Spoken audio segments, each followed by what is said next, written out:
यूहन्ना की मार्फत लिखी इंजील 10 बाब पहली 5 आयत।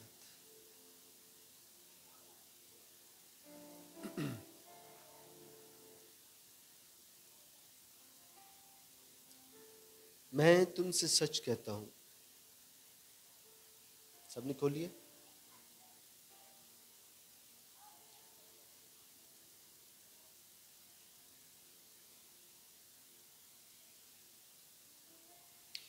मैं तुमसे सच कहता हूं कि जो कोई दरवाजे से भेड़ खाना में दाखिल नहीं होता बल्कि और किसी तरफ से चढ़ जाता है, वो चोर और डाकू है।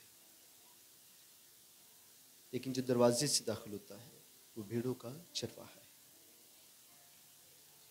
उसके लिए दरबान दरवाज़ा खोल देता है और भेड़ें उसकी आवाज़ सुनती हैं और वो अपनी भेड़ों को नाम बनाम बुलाकर बाहर ले जाता है।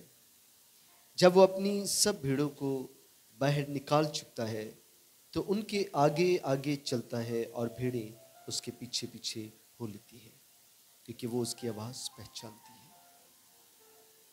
मगर वो गैर शख्स के पीछे ना जाएंगी बल्कि उससे भागेंगी, क्योंकि गैरों की आवाज़ नहीं पहचानती। खुदा के कलाम के पढ़े सुने जाने कबूल किए जाने पर उसकी बरकत हो। अब बैठ सकते हैं।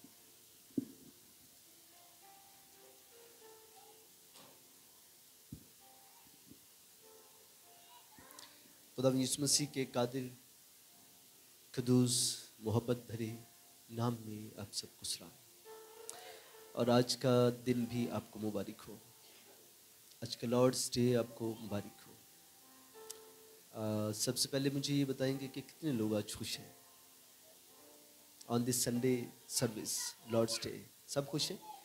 आइए ज़रा अपनी खुशी का इजहार करने के लिए और अपने खुदावंद को खुश करने के लिए ताली बजाएंगे जो यहाँ मौजूद है।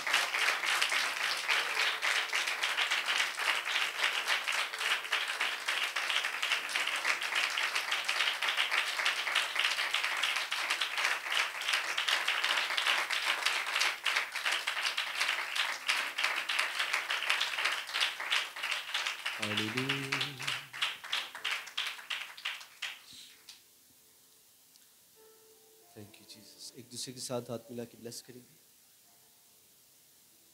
खुदा आपको बरकत दे, सबको खुदा बरकत दे। भाई भाइयों के साथ, बहनी बहनों के साथ। इमरान भाई खुदा आपको बरकत दे।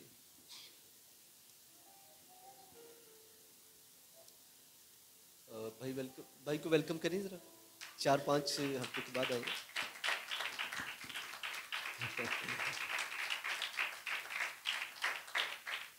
चलिए, खुदा करे कि रेगुलर हो।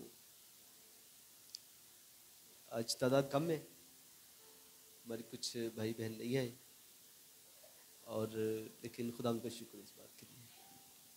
कल I got very disappointed by hearing something. कुछ सुनकर मैं थोड़ा सा मायूस हुआ, तो मैं बहुत दुआ की मैंने अंदर ही अंदर। तो खुदा की आवाज़ मुझे बार बार आई। पता क्या आवाज़ थी? ऐ छोटे गल्ले मत डर। ये बार बार आवाज़ आई मुझे। मैं सबको क्लियर करना चाहता हूँ, खुदा भीड़ का खुदा नहीं है। वो भीड़ का पासबान नहीं है, वो भीड़ों का पासबान है। वो भेड़ें जो उसकी आवाज़ पहचानती और सुनती हैं। हालेलुया। आप यकीन करेंगे, हजारों लोग जो यीशु के पीछे चल रहे थे, उनमें से 12 लोग यीशु की भेड़ें थी। ओनली 12 वो शागिर्द थे यीशु के।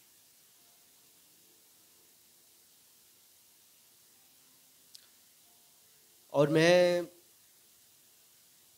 देखिए, खुदा जब हम खुदा के सामने कोई मसला लाते हैं तो खुदा के पास हर मसले का सल्यूशन मौजूद है। लेकिन हम ये नहीं कहते कि हम भीड़ें इतनी ही रहें, बढ़नी चाहिए ना, है ना। हमें दुआ रोज़ा में टाइम गुजारना चाहिए। लेकिन इसका मतलब हरगिज़ ये नहीं है कि हम भीड़ों को सिखाएं नहीं, बल्कि उनसे सीखें। ये कतई मतलब नहीं है। ठीक है, भेड़ें अपने पासबान की आवाज़ को सुनती हैं, अपने चरवाहे की आवाज़ को सुनती हैं। आमीन। अगर मेरा ईमान है, ये इतनी बड़ी बिल्डिंग खुदा ने दी है, तो मेरा ईमान है कि एक दिन ये भर जाएगी। क्या आप मेरे साथ एग्री करते हैं? उर्दू में एक कहावत है, देर आए दुरुस्त आए, है ना। तो बाइबल भी कहती है कि इंतज़ार करने वाले आज सरे नौजवान होंगे।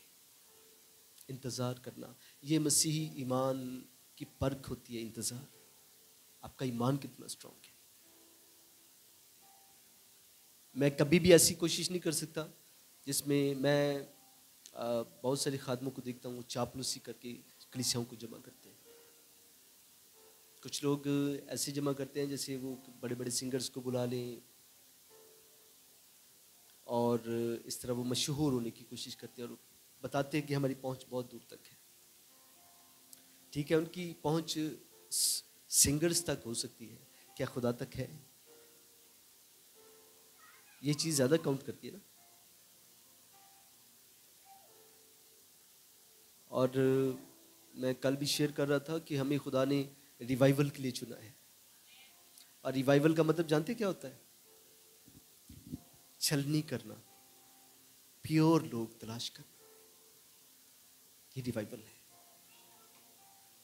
छान बुरा नहीं, ये प्योर लोग हैं, कुर्बानियां देने वाले लोग, सेक्रीफाइस करने वाले लोग।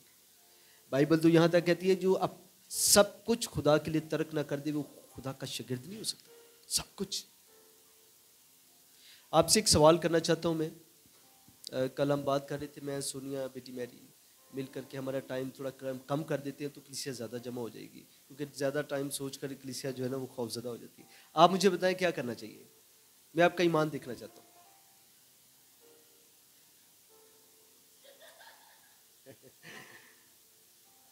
1 घंटा और बढ़ा दे, मतलब 4 घंटे कर दे। मतलब परख तो इस तरह होनी है ना कि कौन सही खुदा के साथ चल रहा है, जो सेक्रीफाइस करके आ रहा है। बताएं मुझे। कुछ लोग खौफज़दा है, सही बात बताएं, जो दिल में आ रहा है ना वो ही बताएं।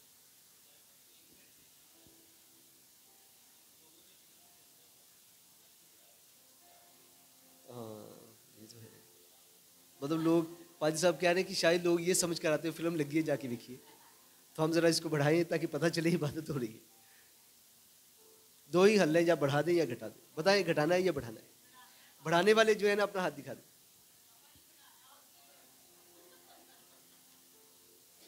आमीन। चलिए हाथ नीचे। जो कहते हैं कहाँ टाइम घटाया जाए वो अपना हाथ दिखा दें।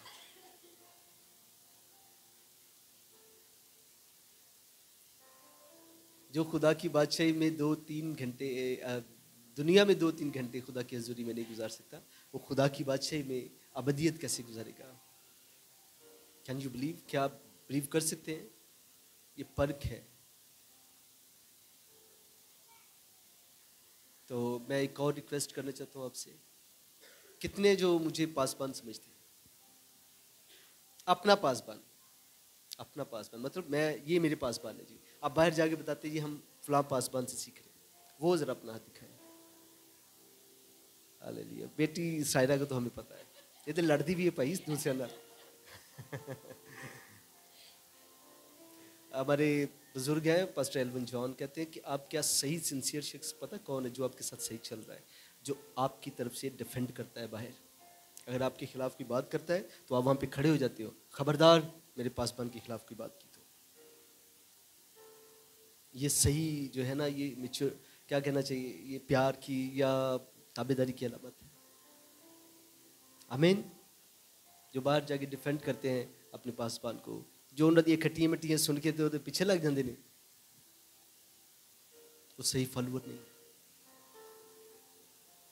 मेरी भेड़ें मेरी आवाज़, हालेलुया, जो मेरी आवाज़ सुनती हैं वो मेरी भेड़ें हैं। हालेलुया। जरा फिर दिखाएं, मुझे तो थोड़ी खुशी हो रही है। कितने मुझे अपना पासबान समझते हैं? सोने के हाथ ऊपर नहीं जा रहा मैं, हालांकि मैं देख नहीं रहा, मुझे नजर मैं देख नहीं रहा लेकिन मुझे नजर आ रहा है, इतनी नजर तेज है। लेकिन वो मुझे पता है मेरे साथ है, तो उसको कहने की जरूरत नहीं है। हालेलुया। आइए जरा जोरदार ताली बजाएंगे अपने पासबान के लिए।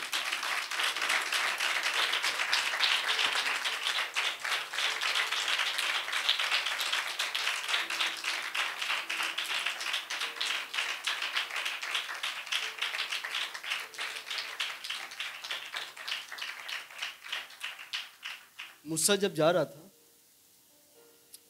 ग्रेट लीडर, बहुत बड़ा लीडर है ये, मैं उसको भी अपना लीडर, उसको भी समझता हूँ, बहुत कुछ सीखा है।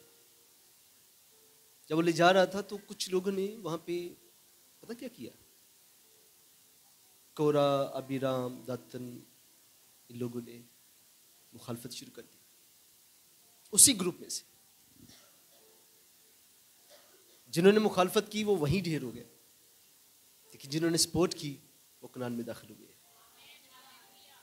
हालेलुया। पासबान समझने का मतलब पता क्या होता है कि ये हमारा लीडर है, जहां लेकर जाएगा हम जाएंगे, जो बोलेगा हम मानेंगे, जो कहेगा हम करेंगे। आमीन। ये है लीडरशिप में रहना।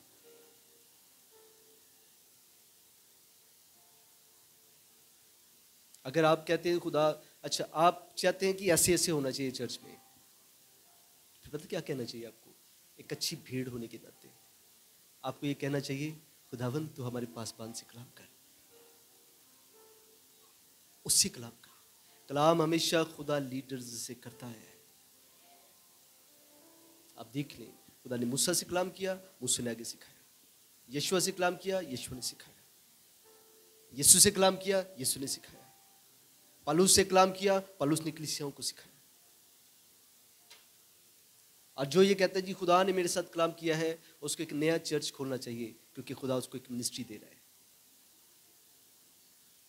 उसको जाना चाहिए।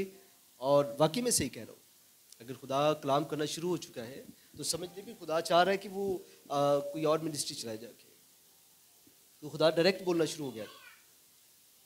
कलीसिया के साथ खुदा हमेशा पासबान के जरिए कलाम करेगा, याद रखिए। हाँ, कलीसिया के साथ भी खुदा कलाम कर सकता है, लेकिन वो आके पासबान से पूछेगी, खुदा ने मेरे साथ ये कलाम किया है, बताएं ये ठीक है या नहीं है। मतलब उसको लीडर मानकर ही जिंदगी गुजार, उससे आगे निकलोगे नाकामी है। हालेलुया। आप यकीन करेंगे यीशु मसीह यूहन्ना बपतिस्मा देने वाले की भी इज्जत करता था, हालांकि उससे कई गुना बड़ा खुदा का बेटा, लेकिन उसको अपनी लीडर, तू मुझे बपतिस्मा दे, नहीं नहीं मैं तो इस लायक नहीं हूं, मैं तो तेरी जूते की तस्में खोलने के लायक भी नहीं हूं। तो यीशु ने कहा नहीं, हमें इसी तरह अपनी रासबाजी पूरी कर, you are my leader this time, मुझे बपतिस्मा दे। और आप देखें जब तक यूहन्ना का सर कलम नहीं हो गया, यीशु की मिनिस्ट्री आगे नहीं बढ़ी। और मुझे कोई खादिम सिखा रहे थे, ये बात मैं सीखी कि अब देखिए एलिया आसमान पे गया, एलीशा की खिदमत शुरू हुई। मूसा मर गया, उसके बाद यीशु की खिदमत शुरू हुई, है ना। जब यूहन्ना की डेथ हुई, उसके बाद फिर यीशु की खिदमत शुरू हो गई। यीशु उस वक्त खिदमत उसकी आगे बढ़ना शुरू हुई जब यूहन्ना का सर कलम किया गया। तो हमेशा याद रखें, आप भेड़े हैं तो फिर भेड़े अपने पासबान की आवाज़ सुनती हैं। आमीन। दाऊद ठीक है ना, बासियां ले जा रहे हैं, मैनू भी नींद आ जानी है। हालेलुया। ये बात यीशु मसीह ने पता कब कही? फकीयों फरीसियों से। थोड़ा सा पीछे जाएंगे इसके बैकग्राउंड में, ये एक स्टोरी है यूहन्ना की इंजील 9 बाब में। स्टोरी ये है कि एक अंधा राह के किनारे बैठा हुआ था और यीशु मसीह और उसके शागिर्द वहां से गुजरे। आमीन। और जब यीशु मसीह और उसके शागिर्द वहां से गुजरे तो शागिर्दों ने यीशु से एक सवाल किया। ये बहुत अच्छा है कि आप यीशु से सवाल करें, खुदा मेरी ज़िंदगी में ये क्यों है, मेरी ज़िंदगी में ये क्यों है, हमारी ज़िंदगी के हालात ऐसे क्यों है। देखें, आप यीशु से बात नहीं शेयर करेंगे, आपको सल्यूशन नहीं मिलेगा। मैं अभी भी बहुत सारी मुश्किलों में से गुजरता हुआ यहाँ तक जब मैं पहुँचा हूँ, मैं ईमान रखता हूँ अगर मैं खुदा से गाइडेंस ना लूँ, यीशु से गाइडेंस ना लूँ, तो मैं कब का ढेर हो जाता। खुदा से पूछना बहुत ज़रूरी है। खुदा मेरी ज़िंदगी में ये क्यों है, ये क्यों है, ये क्यों है, मैं ऐसा क्यों, मैं वैसा क्यों, मैं गरीब क्यों, मेरी ज़िंदगी में तंगदस्ती क्यों है, वो सारे सोल्यूशन आपको देगा। मैं अक्सर ये शेयर करता हूँ कि बजाय इसके कि आप अपनी बातें दुनियादार लोगों के साथ शेयर करें जिनके पास कोई सोल्यूशन नहीं है, आप अपने खुदा के साथ शेयर करो। हालेलुया। यीशु से उन्होंने सवाल किया, खुदावन क्या ये शख्स जो अंधा पैदा हुआ है, जन्म का अंधा है, इसने कभी नहीं देखा, क्या इसने गुनाह किया या इसके पेरेंट्स ने गुनाह किया? यीशु ने कहा, सुनो मेरी बात, ना इसने गुनाह किया ना इसके पेरेंट्स ने। ये इसलिए ऐसा पैदा हुआ ताकि खुदा के काम इसमें जाहिर हो, खुदा की मौजूदगी इसकी जिंदगी में जारी हो। हालेलुया। और यीशु ने एक और बात कही, देखो हमें दिन ही दिन में काम करना है। कौन से दिन में? दिन ही दिन में। रात एक ऐसी आने वाली है जब कोई काम नहीं कर सकेगा। और मैं आपको बताना चाहता हूं, आप में से जितने भी यहां पे बैठे हैं, सबकी जिम्मेदारी है कि वो खुदा का काम करें। आप अपने घरों में जाते हो, आप अपने आप को बिजी कर लेते हो घर के कामों में, ये कर वो कर। आप क्या समझते हो? आपको कलीसिया को जमीन पर इसलिए रखा गया है ताकि वो दुनियादार लोगों की तरह ही आम सी जिंदगी गुजार कर इस दुनिया से रुखसत हो जाए?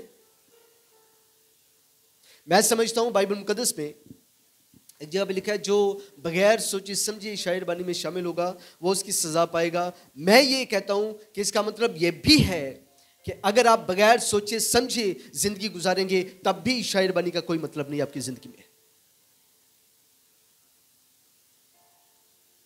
आप क्या समझते हैं? क्या बस फारग रहने के लिए जमीन पर है? एक दिन किसी ने सवाल किया कि खुदावन यीशु से, खुदावन तू हमें फौरन क्यों नहीं आसमान पे ले जाता? यीशु की आवाज पता क्या आती है आसमान से? मैंने तुझे अपने काम के लिए रखा है, वरना तू निजात पाने के बाद फौरन वो आसमान पे ले जाए। लेकिन हम क्या करते हैं? पता क्या करते हैं? हम मिक्स हो जाते हैं। हम अपनी जिंदगी खुद गुजारना चाहते हैं, आम लोगों की तरह, नॉर्मल सी, दुनियादार लोगों की तरह चलना फिरना, देखना सोचना समझना, सब कुछ बातें करना, शिकायतें करना, एक दूसरे की अपजुइयां करना। मैं रिक्वेस्ट करता हूं, दिन ही दिन में आज हमें काम करना है और बहुत जल्द एक रात शुरू होने वाली है। मैं दो तरह से रात को रात कहता हूं। नंबर एक, रात गुनाह की शिद्दत को भी ज़ाहिर करती है जो बहुत ज़्यादा बढ़ चुका है, और एक रात वो है जब कलीसिया आसमान पे चली जाएगी और पूरी दुनिया में शैतान का, हैवान का राज होगा, और वो रात है, वो रात ऐसी है जिसमें आप बगैर रोए रह नहीं सकेंगे। वो रात ऐसी है जिसमें आप कहेंगे, खुदा तूने मुझे क्यों नहीं उठाया? अब रो रो कर कहेंगे, चिल्ला चिल्ला कर कहेंगे, हम खुदा की बादशाही में क्यों नहीं ले जाए गए? और आपको मैं बताऊं, जब मायूसियां तारी हो तो खिदमत करने को भी जी नहीं चाहता, गवाही देने को भी जी नहीं चाहता। आपकी टेंशन बन जाए छोटी सी घर में, तो आप दुआ करना छोड़ सकते हो। तो एक ऐसी मुसीबत में फंसने के बाद, एक ऐसी रात में जाने के बाद कहां आप काम कर सकेंगे मेरे खुदा का? अब मैं दिन ही दिन में काम करना है।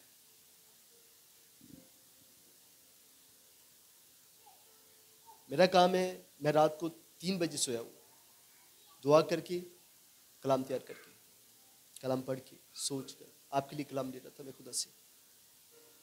और मैं इधर उधर भी, जहाँ भी खुदा ने होम चर्चेज दिए हैं, मुझे बोझ दिया है, जिनको मैंने बपतिस्मे दिए हैं, मैं उनको तालीम देता हूँ जाके। आमीन। अब मैं कहता हूँ, खुदावन तो हमें, मुझे और काम दिए। खुदा ने एक और काम मुझे दिया है। मैंने पास्टर साहब से रिक्वेस्ट की है कि खुदावंद आपको तौफीक दे तो एक चैनल खुदा मुझे बोझ दे रहा है स्टार्ट करने का, यूट्यूब चैनल। फेमस होने के लिए नहीं, ये गवाही रिवाइवल की, ये गवाही यीशु की आमद की पूरी दुनिया तक रीच करने के लिए। मैं बड़े दिनों से ये खुदा से कह रहा हूँ, खुदावंद अगर मेरे अंदर की ख्वाहिश है कि मैं मशहूर हो जाऊँ, या कुछ लोग लालच की वजह से भी चैनल खोलते हैं, तो खुदा मैं कभी ना करने पाऊँ, तो कभी ना करने दे मुझे नहीं चाहिए ऐसी खिदमत। कि ना खुदा मुझे बोलते हैं, और मैं ईमान रखता हूँ आने वाले वक्त में खुदा इसमें भी काम देगा हमें। और मैं आपसे भी रिक्वेस्ट करता हूँ, खुदा से मांगिए, खुदावंद मैं क्या करूँ, हमें दिन ही दिन में काम करना है, हमें दिन ही दिन में। यीशु कितने साल रहे हैं जमीन पर, किसी को पता है? 33 वर्ष, तकरीबन 6 महीने जमीन पर रहे। और मैं चंद दिन पहले मैं खुदा से सवाल कर रहा था, खुदावंद तुमको 60 साल 70 साल की उम्र तक क्यों नहीं रहा? आप यकीन करेंगे मुझे क्या जवाब आया? मुझे ये जवाब आया कि दुनिया का गुनाह इस कदर ज्यादा था जिसने मुझे इतनी जल्दी स्लीपर चढ़ा दिया। आप अंदाजा लगाएंगे? मैं ईमान रखता हूं 3.5 बरस की मनादी में यीशु मसीह ने इतना बड़ा काम कर दिया। अगर वो 70 साल तक रहता तो पूरी दुनिया को चेंज कर सकता था वो। और आज 2000 साल गुजर गए यीशु मसीह को गए हुए, लेकिन साढ़े को कुछ नहीं हो रहा। ये जिम्मेदारी आपकी है, ये मेरी और आपकी जिम्मेदारी है कि हम खुदा के काम को अंजाम दें दिन ही दिन में। एक रात ऐसी आने वाली है जब कोई काम नहीं कर सकेगा। फर्स्ट ऑफ ऑल जो आपको करना है, अपना दुआ मजबा बनाएं, शफायती दुआ शुरू करें, गैर कौमों के लिए, क्रिश्चियंस के लिए, रिवाइवल के लिए दुआ शुरू करें। और उसके बाद आखिर में पूछें, खुदा मुझे बता अब मैं क्या करूं तेरे लिए, मैं कैसे बढ़ूं आगे। कभी पूछा आपने, कहा है ऐसे?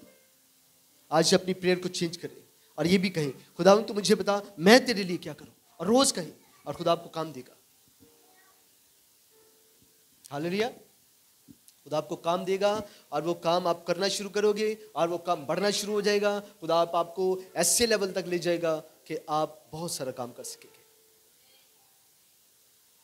मैं इन दिनों में मरकज़ की इंजील का मुताला कर रहा हूँ, तो वहाँ पे मुझे पढ़ने को मिला दोबारा से कि यीशु को और इसके शागिर्दों को फुर्सत नहीं मिलती थी कि वो खाना खा सके, इतने बिजी खुदा के काम में। कभी वो इस गांव में नजर आते हैं, कभी दूसरे गांव में नजर आते हैं, कभी तीसरे गांव में नजर आते हैं। हालेलुया। दिन ही दिन में काम करना है। और यीशु मसीह ने थोड़ी सी मिट्टी ली और मिट्टी उसकी आंखों में लगाई, और उसकी आंखों में लगाने के बाद कहा जाओ शैलौह के हौज में जाके धो लो। शैलौह का मतलब भिजा हुआ। खुदावंद यीशु ने उसको भेजा था, जाओ तुम्हें शिफा मिलेगी। एक दिन अलीशा के पास एक शख्स आया, नुमान खोड़ी, कहता है क्या तू शिफा दे सकता है? उसने कहा कि जा गोते लगा, 7 गोते दरिया यर्दन के अंदर, तू ठीक हो जाएगा, कोड़ जाता रहेगा तेरा। और उसने ऐसा ही किया, 7 दफ़ा गोता लगाया, वो ठीक हो गया। जब यीशु किसी को भेजता है कि जाओ तू शिफा पा चुका है, फलां जगह पे जाओ और तुम शिफा पा जाओगे। यीशु मसीह ने 10 कोड़ियों से कहा जाओ मैं तुम्हें भेजता हूँ, फकीर फरिश्तों को बताओ जाके कि आप अपना आप दिखाओ, और जैसे वो जा रहे थे वो शिफा पा गए। आप शिफा क्यों नहीं पा रहे? खुदा ने भेजा है लेकिन आप जा नहीं रहे। मैं आपसे रिक्वेस्ट करता हूँ, मैं भी बहुत सारी टेंशन में रहा हूँ लास्ट डेज में, और खुदा मुझे भी ये कलाम दे रहा है कि अगर आप रुकोगे, खुदा ने भेजा है लेकिन आप रुके हुए हो, आप टेंशन में जाओगे, आप खुश नहीं रहोगे। हालेलुया। खुदा ने भेजा है तो जाओ और खुदा का काम करो, जो जिम्मेदारी खुदा ने आपको दी है। अच्छा, मैं एक सवाल करता हूँ आपसे, आप में से कितने लोग हैं जो फैमिली प्रेयर कर रहे हैं घर में? जो फैमिली मिलकर करते हैं, शाबाश। पास्टर रोबन है, पास्टर इमरान है, और हमारे घर में भी हो रही है।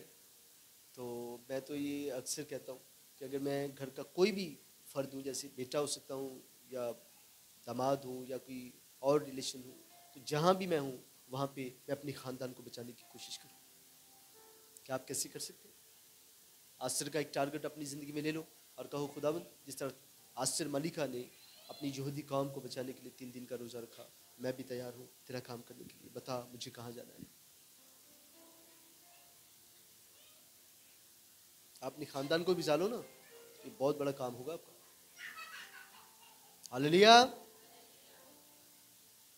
जा शैलौह की हौज में धो ले। और वो गया, उसने ऐसे ऐसे अपने पानी उसका डाला उसका, और वो बिल्कुल ठीक हो गया, उसकी आंखें खुल गई।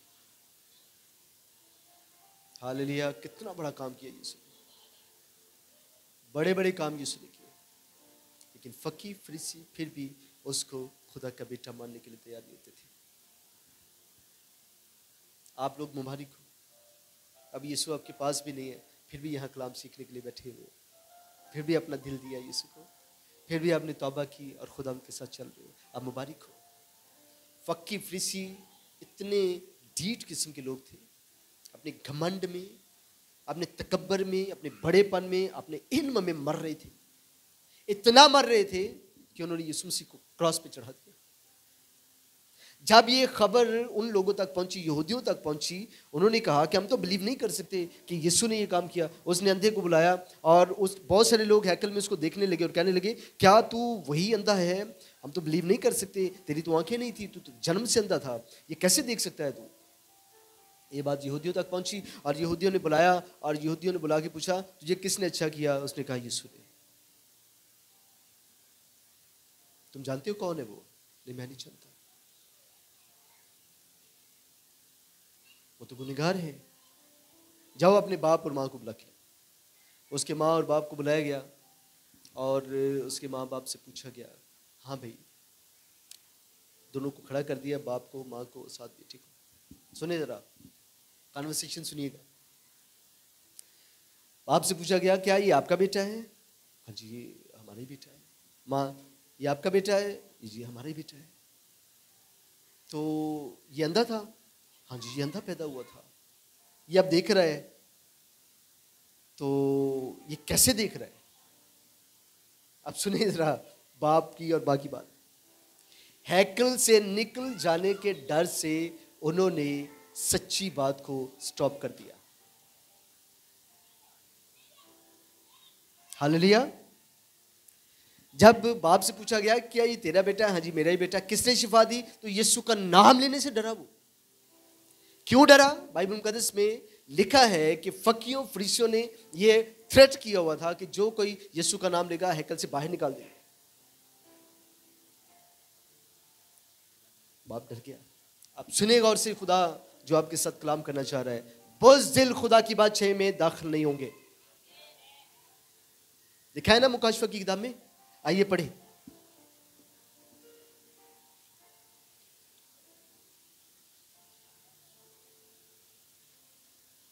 इक्कीस बाब 8वीं आयत।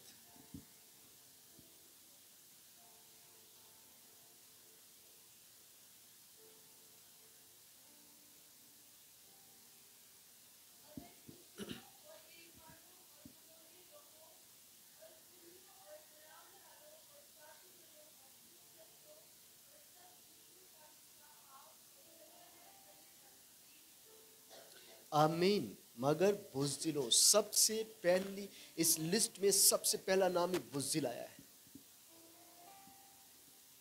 मैं आपको आज बताऊंगा कि आप कहां कहां बुज़दिल हो। सबसे पहले आप दुआ में बुज़दिल हो। पता कैसे बुज़दिल होते हैं दुआ में?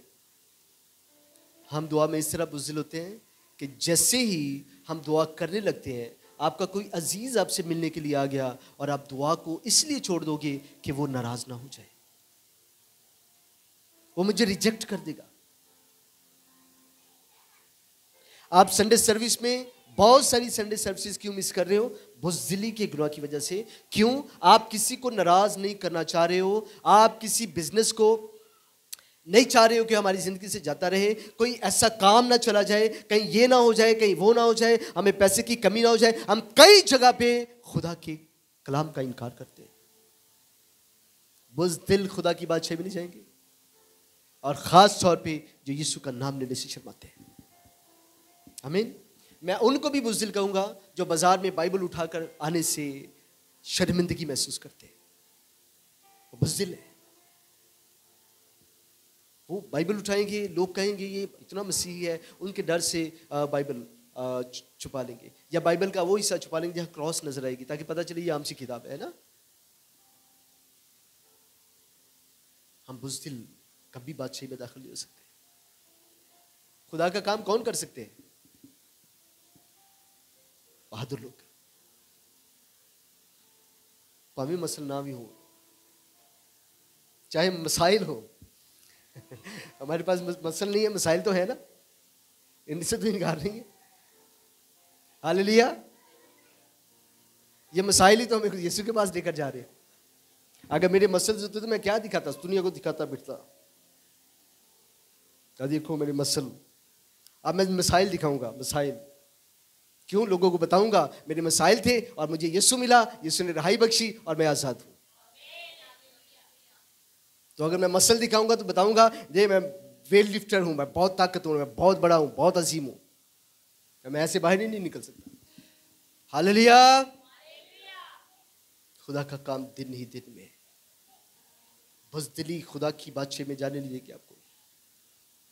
मैं एक दिन हैरान हो रहा था, खुदावन तेरे शागिर्दों ने इतनी बुरी बुरी मौतें क्यों एक्सेप्ट की। एक्चुअली यीशु ने मुझे बताया इसलिए क्योंकि वो बहादुर लोग थे, उनको मौत से भी कोई डर नहीं था। आप तो लोगों से डरते फिरते हो, मुझे पता है। हमारे पास लोगों को खुश करने की मिनिस्ट्री है, सिर्फ खुश करने की। ये ना नाराज हो जाए, वो नाराज ना हो जाए, ये नाराज ना हो जाए। कल मैं कह रहा था खुदावंद से, खुदावंद मैनू को सॉफ्ट जी तालीम दे, मैं सख्त तालीम नहीं देना चाहता। और सारे दौड़ जाने ने। तो खुदा ने मुझे कहा नहीं, ये नहीं हो सकता। सच्चाई से वाकिफ हो, सच्चाई तुम्हें आजाद करेगी। जो सच्ची है वो सच्ची है, जो झूठी है वो झूठी है। हम सच्चाई पर बोलते हैं, सच्चाई को कभी किसी ने एक्सेप्ट किया जल्दी? तो मैं, आप भी ऐसे ही करें, मत खुश करें सबको। तो सच्ची बात है वो बोल दे, जिनको सिखानी है, ताकि वो उस गुनाह में मर ना जाए। हिजकिय्याह की किताब में लिखा है कि अगर आप किसी में गुनाह देखते हो और आप उस पर जाहिर नहीं करते तो वो तो गुनाह में मरेगा ही, लेकिन इसकी बाज पुर्स आपसे भी की जाएगी, इसकी पूछगिछ आपसे भी की जाएगी। बाज पुर्स का मतलब है पूछगिछ करना, बातचीत करना, हिसाब किताब लेना, ये आपसे भी दिया जाएगा। आमीन। और अगर कोई गुनाह में मर रहा है और आप उसको बता देते हो आप गलती पर हो, तो फिर आप तो बच जाओगे, लेकिन वो शख्स भी जहन्नुम से बच सकता है। सच्चाई, हालेलुया। बुज़दिल खुदा की बादशाह में नहीं जाएंगे। उसके बाप को वहां खड़ा होना चाहिए था और कहना चाहिए था ये मेरा बेटा है, ये अंधा पैदा हुआ, अब ये बीना है, अब ये देखता है, और इसको खुदा के बेटे यीशु मसीह ने ठीक किया है, ताकि वो भी यीशु की भेड़ बन जाता। हालेलुया। लेकिन वो बकरी था, बकरा था वो, या बकरा कहूंगा। हालेलुया। जो यीशु की गवाही नहीं देती वो बकरे और छतरे हो सकते हैं, वो भेड़े नहीं है। सॉरी, छतरे नहीं, बकरे। एक दिन मैं एक फैमिली में था और एक बुजुर्ग से मैंने पूछा आपके पास भेड़े भी हैं, बकरियां भी हैं, तो जरा इनकी थोड़ी साइकी मुझे बताए, मैं थोड़ा सीखना चाहता हूँ। कहते बकरियां जड़ियां जी ना, आप सुने जरा उनकी बात, शायद वो कलाम से वाकिफ हो या नहीं मुझे नहीं पता, अच्छा थे। ते बकरियां जड़ियां जी दरवाजे वाल वेंदियां रहंदियां किदों खुले ते असीं नसीए, लेकिन जो भेड़े हैं वो सुबह सुबह जब मैं उठता हूँ उनकी नज़र मुझ पर होती है। मैं हाथ धोने जा रहा हूँ तो मेरी तरफ देख रही हैं, मैं नाश्ता कर रहा हूँ मेरी तरफ देख रही हैं, फिर मेरे हाथ को देखती रहती हैं कि इसके हाथ से चारा हमारे पास आएगा और हम खाएंगे। आप यकीन करेंगे यही बात उसने मुझे बताई। बकरियां इधर दुलती मार, इधर मार, इधर दौड़, इधर दौड़, खेतों में चली जाती दूसरों के। आप बकरियां ये भेड़े हैं, बकरियां बाहर निकल जाती है ना, उनको बस अपनी मर्जी से जीना है। जो अपनी मर्जी से जीते हैं वो पता कौन से लोग हैं? ये आवारा लोग हैं।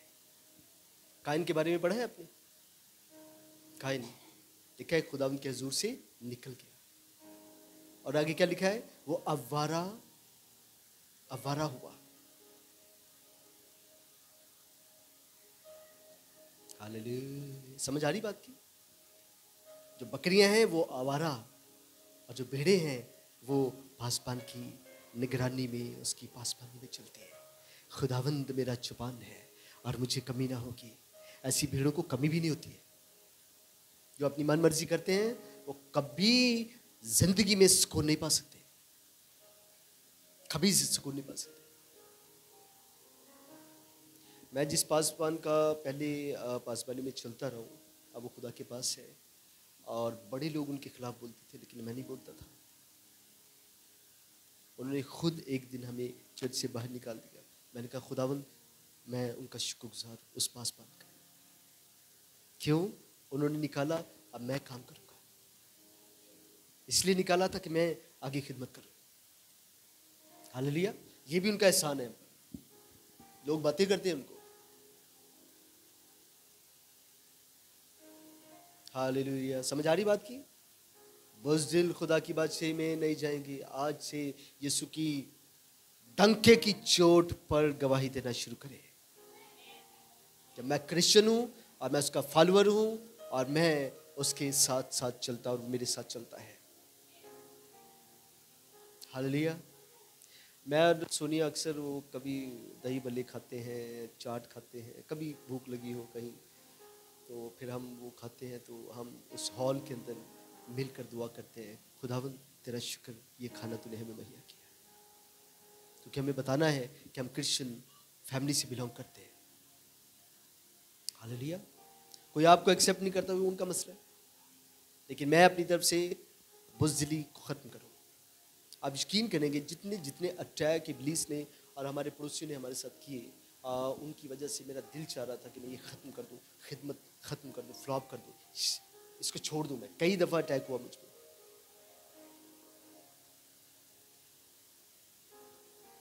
क्यों?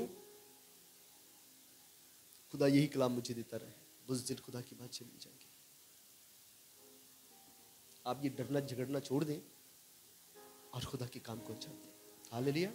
बाप ने कहा, मैं नहीं जानता किसने इसको शिफा दी है, लेकिन बेटे को पूछा गया, हाँ भी तू बता किसने शिफा दी तुझे? अब भेड़ की आवाज सुने जरा। उसका बाप बकरी और बेटा भेड़। हालेलुया। ये बाइबल में नहीं लिखा, ये मैं खुद से आपको बता रहा हूँ, क्योंकि वो आजाद जिंदगी चाह रहा था, लेकिन जो बेटा है उसकी सुने जरा। अभी तुम बताओ किसने शिफा दी तुम्हें? यीशु ने। वो तो गुनहगार है। सुने, जेलसी और हसद इस कदर ज्यादा कि एक रास्तबाज और पाक दामन शख्स को गुनहगार कह रहे।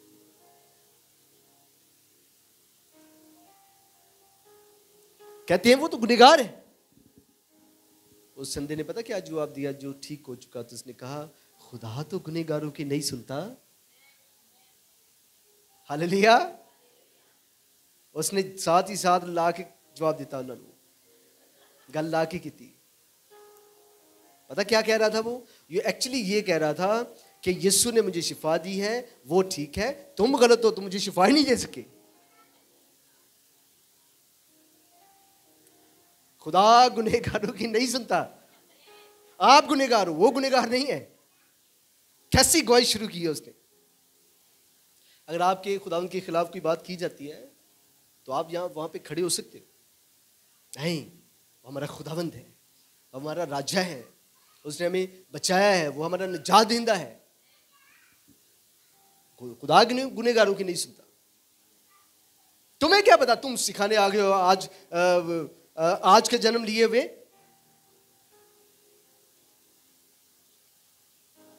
साडे वाल काले चिट्टे हो गए, काले तो चिट्टे हो गए ने, तू आज ही सिखा रहे हैं सानू। कितने फखर में थे वो। कई दफा हमारे पास ना तजुर्बे का भी बड़ा घमंड होता है। तजुर्बे का घमंड भी ठीक नहीं है। हाँ, तजुर्बा अपने खादमों को देता जरूर है, उन स्पिरिचुअल वेज में से गुजार कर, वो एक अलग चीज़ है। लेकिन बहुत सारे लोग ना तजर्बे के भी बड़े घमंडी होते हैं, इल्म के बड़े घमंडी होते हैं कि हमारे पास इस तजुर्बों की वजह से ज़्यादा इल्म है, इसलिए हम ज़्यादा समझदार हैं। ये तो ठीक है, लेकिन घमंड ठीक नहीं है। हालेलुया। तुम आज मुझे सिखा रहे हो, हम तो मूसा के मानने वाले हैं। तुम यीशु के फॉलोअर हो सकते हो, हम नहीं। उसने कहा जो ठीक हो चुका था। उसने ये बात उनसे कही कि तुम शायद इसलिए मुझसे पूछगिछ कर रहे हो कि तुम भी उसके फॉलोअर बनना चाहते हो। हम कहाँ फॉलोअर बनना चाहते हैं, हम तो मूसा के हैं। मूसा को तालीम देने वाला कौन था? मेरा यीशु। तालीम देने वाले को छोड़कर वो उस शख्स को जो तालीम लेने वाला था उसको अपना लीडर मानते हैं। आज बहुत सारे लोग ऐसा ही करते हैं। यीशु मसीह हमारा सही लीडर और पासबान है। हालेलुया। सुने, उसने कहा तुम्हें हैकल में नहीं रहने दिया जाएगा, तुम्हें निकाल दिया जाएगा। नो मैटर, निकाल दो मुझे, मैं तो उसका फॉलोअर हूं। हालेलुया। क्या दलेरी है, क्या दलेरी है। उन दिनों में बहुत सारे लोग यीशु का इनकार इसलिए भी कर रहे थे, साढ़े निकाह कौन पढ़ेगा, साढ़े घर फ्रीसी तालीम कौन देने आएंगे, जनाजे कौन पढ़ेगा। एक फैमिली में हम बैठे हुए थे तो एक भाई आके कहने लगे तुसी इन्नी दूरों पासबान की फॉलो करते हो, ताड़ा अगर कोई फौतगी होगी तो जनाजा कौन पढ़ेगा। तो मैं बड़ा हैरान हुआ। मैं सुनिया, मैंने इशारतन उनसे कहा कि हम मारने वालों में से नहीं हैं, हम तालीम देने वालों में से हैं। इसका मतलब ये नहीं कि हम दूर के तो उधर उधर को मर जाए तो ऐसी होती जनाजा पढ़ने के लिए जमा के, ये इशू नहीं है। यीशु का जनाजा किसने पढ़ा था मुझे बताएं, किसी को आइडिया है? किसने जनाजा पढ़ा उसका? क्रॉस से नीचे उतारा, उसको पकड़ा और कब्र में बंद कर दिया। क्योंकि सारे तो मुखालफिन थे। पतरस जैसे डर के सब में बैठे हुए थे, जनाजा किसने पढ़ना है? जो इतने दलेर थे, जो कहते थे मरने के लिए भी तैयार हूं, और यीशु की डेथ पर सब छुपे हुए थे, कोई इधर कोई इधर, कहीं हमें भी पकड़े क्रॉस के ऊपर न चढ़ा दे। जनाजा किसने पढ़ना है? यूसुफ अरमतिया का रहने वाला, उसने यीशु की डेड बॉडी को लिया और अपनी कब्र के अंदर उसको रखा। यीशु के पास वो कब्र भी नहीं थी। आप जनाजों की बात पहले ही करना शुरू हो जाते हो। किसी खादिम ने कहा कि अगर आप सही बढ़ना चाहते हो आगे, तो चाहे आपको दूर जाके तालीम लेनी पड़े, उस चर्च में जाओ जहां खुदा आपको भेज रहा है। आमीन। जनाजे की बात यीशु कहीं भी नहीं कर रहा कि तू कोल कोल जी कलीसिया है ना, उत्थे तुसी जाना, उत्थे तुहाडे जनाजे जनाजे निकाहना में मिल जाएंगे, और दूर जाओगे तो कैसे मसले हल होंगे। ऐसी कोई तालीम यीशु ने कहीं नहीं दी। आमीन। इसलिए सबसे पहला मकसद हमारा तालीम पाना है, तालीम पाना। मैं ईमान रखता हूं जब लोग तालीम पाएंगे तो मरेंगे भी नहीं यीशु के नाम से। उनके पास एक नॉलेज होगा, उनके पास एक खुराक होगी, और वो उससे अपने आप को संभाल सकेंगे। 70 साल कुव्वत हो तो 80 वर्ष, 70 साल तक तो बंदा बाबा रहेगा ना, खुदा के कलाम के मुताबिक, अगर आप तालीम पाते रहोगे तो। आमीन। हालेलुया। उसको निकाल दिया, ढूंढने लगा यीशु को, क्योंकि अब कोई सहारा नहीं रहा उसका। बाप ने भी इनकार कर दिया, माँ ने भी, सिर्फ हैकल से निकलने की घर से कि हमें निकाल दिया जाएगा। बुज़दिली की वजह से मैं अकेला रह गया हूँ, सब मुझे छोड़ चुके हैं। हाँ, मुझे यीशु चाहिए। निकला और यीशु को ढूंढने लगा, ढूंढने लगा, कभी इस गली में, कभी उस गली में, कभी इस कोने में, कभी किसी से पूछ, क्या आपने यीशु को देखा है? क्या आपने यीशु को देखा है? तो मुझे ढूंढोगे और पालोगे, जब दिल से मेरे तालिब हो जाओगी, मैं तुम्हें मिल जाऊंगा। आज से चंद साल पहले मेरे ऊपर इतना क्राइसिस था, मैंने 6 घंटे प्रेयर का आगाज किया। खुदा तू मुझे मिल, मैं तुझे पाना चाहता हूँ। और मैं बताऊं आपको, एक दिन सुबह 3 बजे मेरा यीशु मुझसे बात कर रहा था। सुबह 3 बजे। अभी मेरी शादी नहीं हुई थी, मेरे पास कोई नहीं था। अगर सोनिया होती तो मैं इन्हू हला हला के दसता, यीशु ने मेरे गल की है। उठा उठा के कहना था मैंने। हालेलुया। उसकी आवाज को मैंने सुना। तो मुझे ढूंढोगे और पालोगे, जब दिल से मेरे तालिब हो जाओगे, मैं मिल जाऊंगा। ये ढूंढने लगा, कभी इस गली, कभी उस गली, कभी किसी से पूछ, कभी किसी से पूछ, और पूछते पूछते एक शख्स यीशु मसीह के सामने आ गया। उस शख्स के सामने आ गया, और जब वो शख्स उसके सामने खड़ा है तो कहता, तुम किसको ढूंढ रहे हो? भैया मुझे बताओ जरा, मैं यीशु से मिलना चाहता हूँ। तो यीशु ने पता क्या कहा, जिसको तुम ढूंढ रहे हो वो तुम्हारे सामने खड़ा है। हालेलुया। कितना जबरदस्त शख्स होगा जिसने यीशु मसीह को आमने सामने देखा। आप, मैं बहुत ज्यादा एंथुसियास्टिक हूं, जज्बाती हूं इस मामले में कि खुदावंद मैं जल्द तुझे देखना चाहता हूं। जी तो चाहता है जल्द कूच करके खुदावंद तेरे पास हो रहे, लेकिन फिर भी कलीसिया का बोझ ये वो दबाता है। ये पौलुस के अल्फाज है। आमीन। जो तेरे सामने है वो यीशु है जिसको तुम ढूंढ रहे हो। क्या तू उस पर ईमान लाता है? तू कौन है? खुदा तुझ पर मैं ईमान लाऊं। तेरे सामने जो खड़ा है ये खुदा का बेटा है। उसने कहा खुदा था मैं ईमान लाता हूं तो खुदा का बेटा है। आपको समझ लग रही है ना? भेड़ें यीशु की आवाज सुनती है। वो भीड़ घूम कर आ गई यीशु के पास। पता नहीं कब से भटक रही थी, और यीशु मसीह ने कहा क्या तू ईमान लाता है मैं खुदा का बेटा हूं? हाँ खुदावंद मैं ईमान लाता हूं तो ही खुदा का बेटा है। क्यों? क्योंकि दुनिया के कोई शख्स मेरी जन्म की अंधी आंखों को खोल नहीं सका, तूने खोल दी है। एक जगह पे लिखा है जब तक लोग ये मुझे ना देखें ईमान ना लाएंगे। ईमान लाने के लिए, ईमान की बुनियाद रखने के लिए खुदा कभी कभार मुजज़ों का भी इस्तेमाल करता है, लेकिन अक्सर ईमान की बुनियाद रखने के लिए खुदा का कलाम है। कलाम पढ़ेंगे आप बढ़ना शुरू हो जाओगे ईमान में। हालेलुया। लेकिन इसका मतलब ये नहीं कि बस मुझसे ही खुदा से मांगते रहे, खुदा तू मुझसे कर, ये मुझा कर, वो मुझा कर, वरना तो हमारा खुदा नहीं है। इसने डिमांड नहीं की खुदा से। मेरा ईमान है अगर यीशु इससे पहले मिलता और अपनी तालीम इसको देता और कहता मैं खुदा का बेटा हूँ, क्या तू ईमान लाता है? ये कहता हाँ खुदा मैं ईमान लाता हूँ। अगर तू मुझे शिफा दे तो ठीक है, ना भी दे फिर भी मैं ईमान लाता हूँ कि तू खुदा का बेटा है। ये सही ईमान है, ट्रू फेथ, जो हमारे दिल में रखा जाता है। मैं आपको बताना चाहता हूँ खुदावंद यीशु मसीह आपका पासबान है, उसकी आवाज़ सुनना सीख जाए। हालेलुया। क्योंकि खुदावंद यीशु की भेड़ें उसकी आवाज़ को सुनती हैं और उनके पीछे पीछे जाती हैं, चाहे उनको चर्च छोड़ने पड़े, चाहे रिश्तेदार छोड़ने पड़े, चाहे वो बहुत कुछ छोड़कर उसके पीछे आए, वो चलेंगी, उसकी आवाज़ को सुनेगी, चाहे सख्तियाँ सहनी पड़े, और वो उन रस्सों से भी गुजरेंगी जिन रस्सों से उनका पासबान खुदावंद यीशु मसीह गुजर कर गया है आज से 2000 साल पहले। वो दुख, मुसीबतें, परेशानियां भी सहने के लिए तैयार होती है। ये सही सच्ची भेड़ की मिसाल है। वो सारे रस्तों से गुजरेगी जिनसे उनका पासबान गुजरता है। लेकिन याद रखें, गौर से सुनिएगा, खुदावंद यीशु मसीह ने अपने ऊपर दुख लिया, वो मर गया, दफन हुआ, बहुत ज्यादा दुख सहा उसने। पता क्यों? आपको उन चीजों से बचाने के लिए एक अच्छे पासबान की अलामत होती है। बाइबल में लिखा हुआ है जो मजदूर है वो भेड़ियों को देखकर भाग जाएगा, शेर को देखकर भाग जाएगा, लेकिन जो भेड़ों का चरवाहा है वो भागेगा नहीं, वो उनको फेस करेगा और मुकाबला करेगा शैतान का।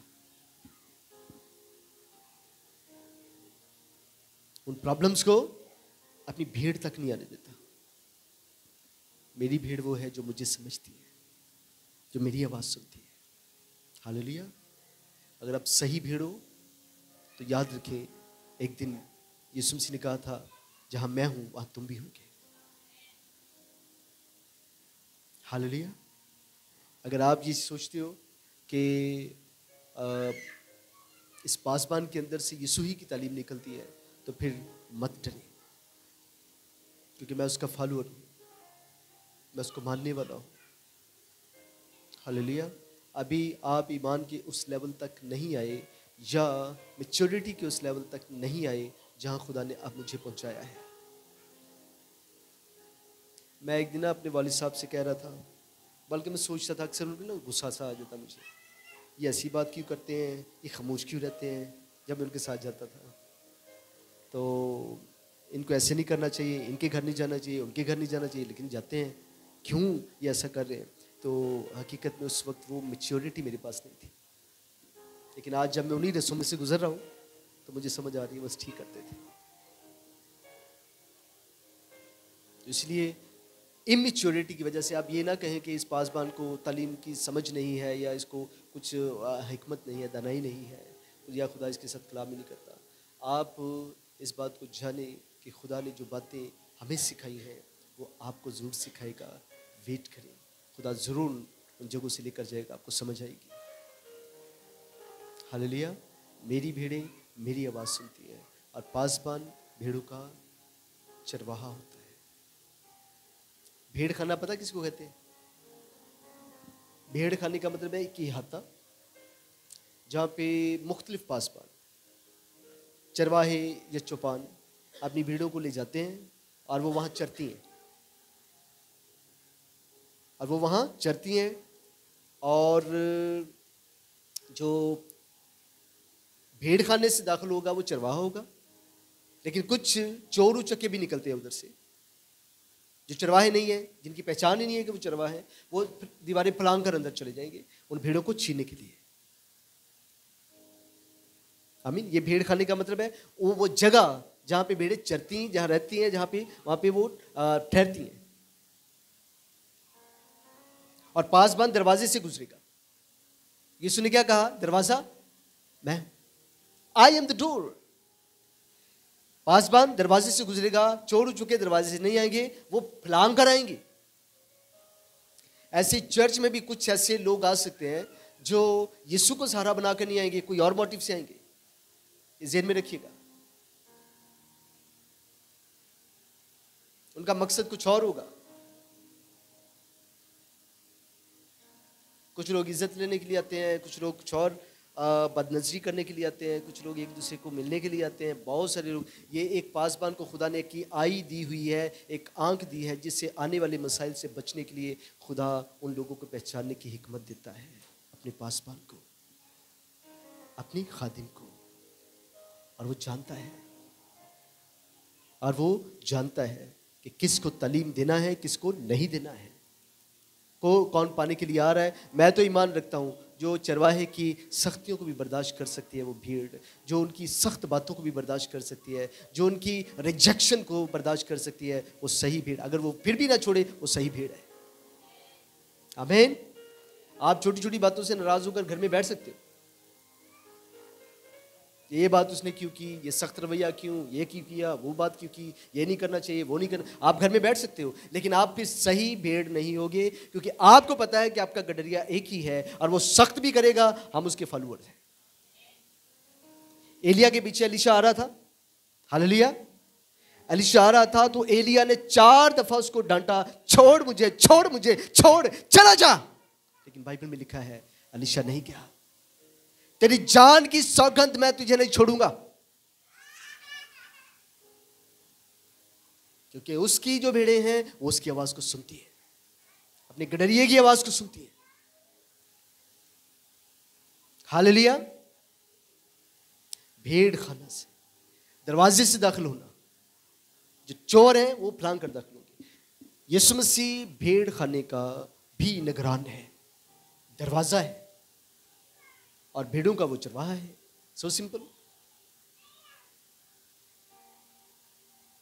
भेड़ों का चरवाहा और भेड़ खाने का वो दरवाजा है। देखा है ना, दरवाजा मैं हूं, आई एम द डोर। और सुने, जो खास बात बताने लगा हूं, जब एक पासबान, एक गडरिया उस भेड़ खाना में दाखिल होता है तो आप यकीन करेंगे वो अपनी भेड़ों को पहचान लेता है। ये मेरी भेड़ है, ये मेरी है, ये मेरी। हालांकि आप किसी भेड़ को देखकर पहचान नहीं सकते कि इतनी सारी भेड़ें, उनमें पहचानना बहुत मुश्किल हो जाएगा। हमारे भाई हैं, भाई ईदा, तो कहते हैं हमारे माल डंगर, हमारे जानवर मिक्स भी हो जाए दूसरे कई जानवरों में तो हमें पता होगा कि ये हमारी गाय है, ये हमारी भैंस है। इतनी पहचान होती। मेरी भेड़ जो होगी, मैं उसकी पहचान के लिए जरूर पीछे जाऊंगा, नहीं जाऊंगा, दुआ जरूर करूंगा वो आई, क्योंकि मेरी भेड़े मेरी आवाज सुनेगी और मैं उनको पहचानूंगा कि ये मेरी भेड़े है। उसके लिए दुआ भी करूंगा कि मेरी जिम्मेदारी है ये। आमीन। दरवाज़ा यीशु है भेड़ खाने में दाखिल होने का, और भेड़ों का चरवाहा भी यीशु है, उसकी आवाज़ को सुनकर उसके फॉलोअर बने। और फिर एक पासबान को भी मैं आज सिखा रहा हूँ कि पासबान को भी इसलिए मुकर्रर किया जाता है चर्च में, ताकि उसकी आवाज़ को उसकी भेड़ें सुने। खुदावंद यीशु की एक्चुअली भेड़ें यीशु की ही हैं, लेकिन उनकी निगरानी में दी गई है। बाइबल मुकद्दस में लिखा है कि जो दाऊद था उसने अपनी भेड़ों को किसी की निगरानी में देकर वो जाति जूलियत से लड़ने के लिए गया था। तो इतनी फिक्र थी उसकी भेड़ों की कि इसकी रखवाली तुम करना। और बाइबल मुकद्दस में लिखा है उसके पास थोड़ी सी भेड़ें थी, है ना, लिखा है ना। उसका भाई जब अलियाब उसको डांटता है, और तू किधर आ गया, और थोड़ी जी जो भेड़ें तुम्हारे पास, वो कहाँ छोड़ गया है। वो कहता नहीं नहीं मैं उसकी जिम्मेदारी देके आया हूँ।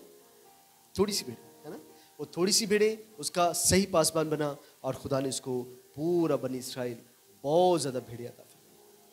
आइए हम आज मैं सिखा रहा हूँ, भेड़ अपने चरवाहे की आवाज़ को पहचानती है। अगर आप वाकई सच्ची भेड़ है तो फिर फॉलोअर हो यीशु के, कलाम की, और दिन ही दिन काम करने के लिए भी तैयार हो जाए। आइए सब अपने आंखें, बल्कि खड़े हो गया।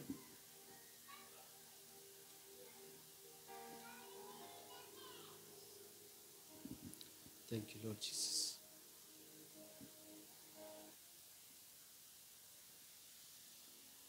हालेलुया।